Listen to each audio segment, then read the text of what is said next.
नमस्कार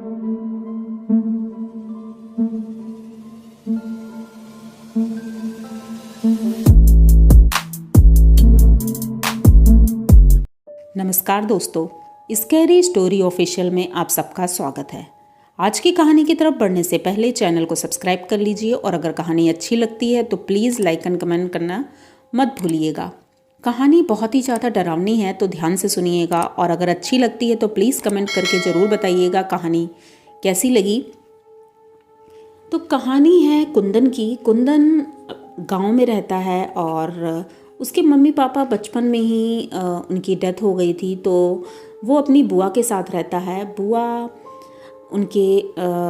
उन्होंने शादी नहीं की थी क्योंकि जब वो छोटा था कुंदन और उनके मम्मी पापा गुजर गए थे तो उन्होंने सोचा कि इसकी देख रेख कौन करेगा। अगर मैंने शादी कर ली हो सकता है मेरे ससुराल वाले कुंदन को ना रखें, इसलिए उनकी बुआ ने शादी नहीं की और कुंदन की देख रेख के लिए वो घर में रहीं।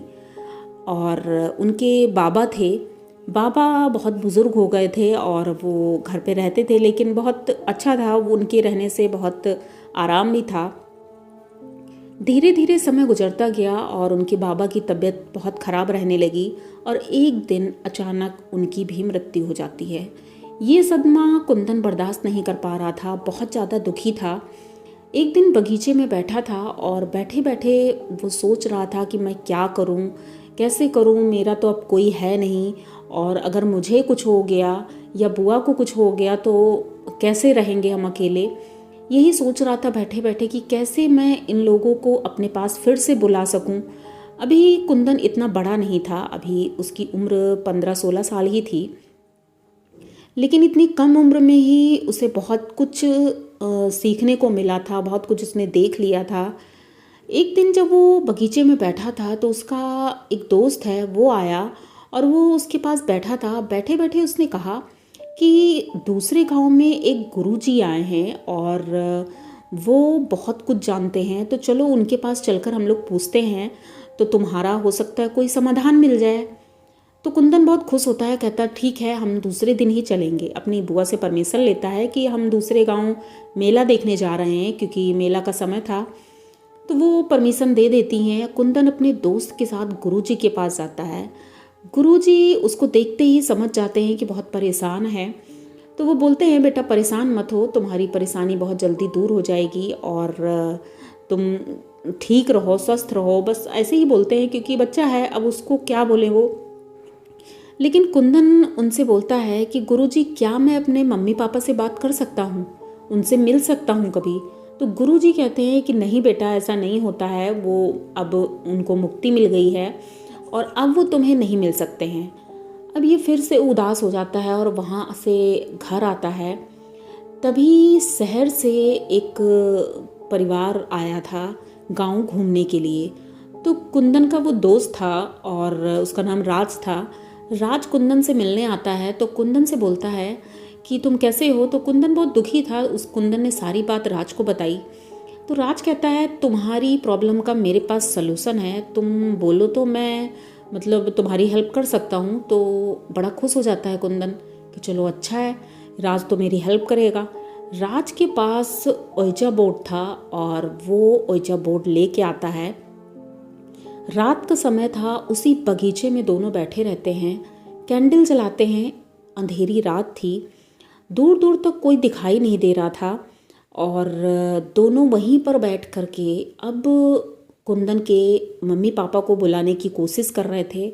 काफ़ी देर ट्राई करने के बाद भी वो नहीं आते हैं। कुंदन फिर से दुखी हो जाता है और कहता है कि अब वो नहीं आएंगे। गुस्से में आकर के वो ऊंचा बोर्ड तोड़ देता है और फेंक देता है। अब वहाँ से दोनों उठकर चल देते हैं। राज उसे समझाता है कि ऐसे हमें बीच में नहीं उठना चाहिए क्योंकि उससे प्रॉब्लम हो सकती है, लेकिन कुंदन कुछ भी नहीं सुन रहा था और वहाँ से उठकर चला आता है।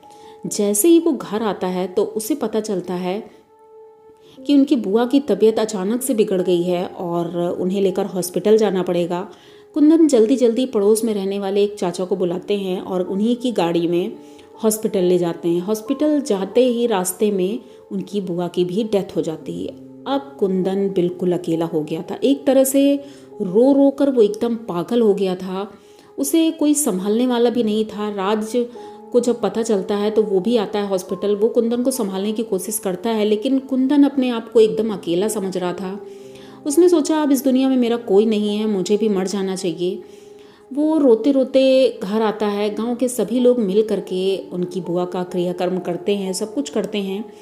15 दिन बीत जाते हैं। उसके बाद कुंदन अब ना तो खाना खाता था सही से और ना पीता था, ना कहीं बाहर जाता था, मतलब कुछ भी नहीं करता था। वो अपने घर के आंगन में बस लेटा रहता था, रोता रहता था। उसके दोस्त लोग भी आते थे तो वो किसी से बात नहीं करता था। सभी लोग बहुत परेशान थे कि इस तरह कुंदन की तबीयत बहुत बिगड़ जाएगी। और कुंदन पागलों जैसी हरकतें करने लगा था। जैसे कि कोई घर में आता था तो वो कुछ ना कुछ सामान फेंक कर मारता था और चिल्लाने लगता था। सब लोग बोलते थे कि ये पागल हो गया है। तो एक दिन कुंदन चारपाई में लेटा था आंगन में। शाम का समय था और वो लेटा था, तभी उसे ऐसा लगता है घर में कोई है और उसे महसूस होता है कि उसके नज़दीक कोई आ रहा है धीरे धीरे। वो एकदम से उठकर बैठता है, पीछे देखता है तो वो एक औरत थी। पहले उसे लगा वो उसकी बुआ है, तो वो बहुत तेज़ी से चिल्लाता है, अरे बुआ तुम आ गई। लेकिन जैसे ही वो गौर से देखता है वो चेहरा इतना भयानक था कि उसे देख करके कुंदन बहुत ज़्यादा डर जाता है और चिल्लाते हुए घर से बाहर भागता है। तो गांव वाले उसे पकड़ते हैं और वो जंगल की तरफ भाग रहा था तो उसे पकड़ते हैं। वो कहता है कि मैं अपने घर नहीं जाऊंगा क्योंकि वहाँ पर वो औरत है, वो मुझे मार देगी। सभी लोग कहते हैं ऐसा कुछ नहीं है बेटा, ऐसा कुछ भी नहीं है, लेकिन वो किसी की सुन नहीं रहा था। उसे वो औरत घर के दरवाजे पर खड़ी हुई दिखती है। वो इतना चिल्ला रहा था, इतना चिल्ला रहा था कुंदन। सबने कहा ये एकदम पागल हो गया है और इसे पागल खाने भेज देना चाहिए।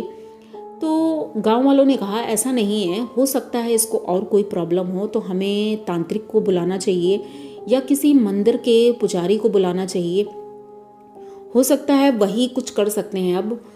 तो उसे बुलाया जाता है और उसे दिखाते हैं।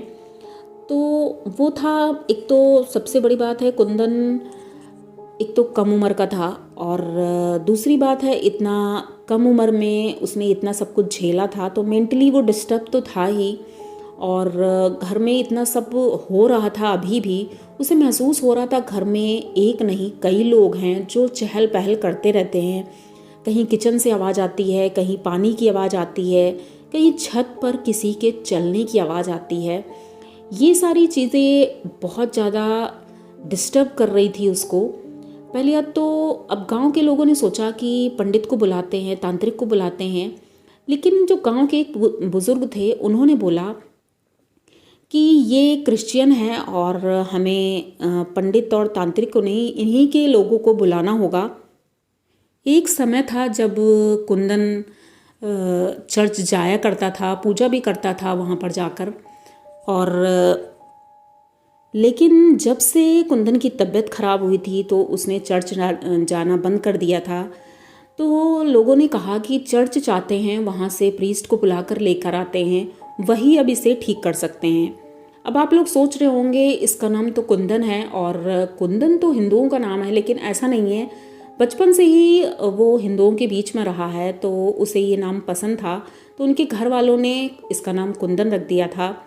और इसीलिए ऐसा लग रहा होगा कि ये हिंदू है, लेकिन वो रियल में क्रिश्चियन थे। तो गांव के लोग गए, चर्च गए, वहाँ से प्रीस्ट को लेकर आते हैं और वो जब कुंदन को देखते हैं तो वो समझ जाते हैं कि इसके ऊपर एक नहीं कई प्रेतों का साया है। 4 प्रीस्ट आए थे और उन्होंने एक्सॉर्सिज्म करना शुरू किया और बहुत ज़्यादा ट्राई किया। 4 दिन लग गए थे और 4 दिनों में उस लड़के की हालत ये हो गई थी कि वो अब चारपाई पे लेटा ही था। ये लोग अपना पूरा ट्राई कर रहे थे और फाइनली चौथे दिन वो बेहोश होता है और जब उसे होश आता है तो वो एकदम ठीक हो गया था। उसे कुछ भी याद नहीं था कि उसके साथ क्या हुआ है। इतने दिनों में उसने ना तो खाना खाया था ना पानी पिया था, लेकिन फिर भी वो अंदर से बहुत स्ट्रॉन्ग लग रहा था, उसके अंदर एनर्जी थी अच्छी खासी। वो उठकर बैठता है और जब देखता है चारों तरफ वो चारों प्रीस्ट खड़े हुए थे और उनकी मेहनत रंग लाई, एग्जॉर्सिज्म सफल हुआ और वो इस तरह से उसको ठीक कर पाए। तो कुंदन अब ठीक था और उसके दोस्त लोग वहाँ पर आए थे। उनको देख करके कुंदन रोने लगता है और बोलता है कि हमारी बुआ अब नहीं है, लेकिन मैं अकेला नहीं हूँ, मेरे साथ तुम सब लोग हो, तो मैं कुछ ना कुछ कर लूँगा, मुझे कोई दिक्कत नहीं है। तो सभी लोग खुश हो जाते हैं कि चलो फाइनली कुंदन ठीक है, वो पागल नहीं था। और वो प्रीस्ट चले जाते हैं। उसके बाद अब कुंदन बड़ा हो गया है और अच्छे से जॉब करता है, उसकी शादी भी हो गई है और शहर में अब रह रहा है, गांव उसने छोड़ दिया था। लेकिन कभी कभी वो बातें याद आती हैं तो कुंदन अभी भी डर जाता है। तो कुंदन की ये कहानी आप लोगों को कैसी लगी? अगर अच्छी लगी हो तो प्लीज़ चैनल को सब्सक्राइब करिए, लाइक कमेंट करिए, शेयर करिए और बने रहिए हमारे साथ। मिलते हैं फिर किसी नई कहानी में, तब तक के लिए डरते रहिए।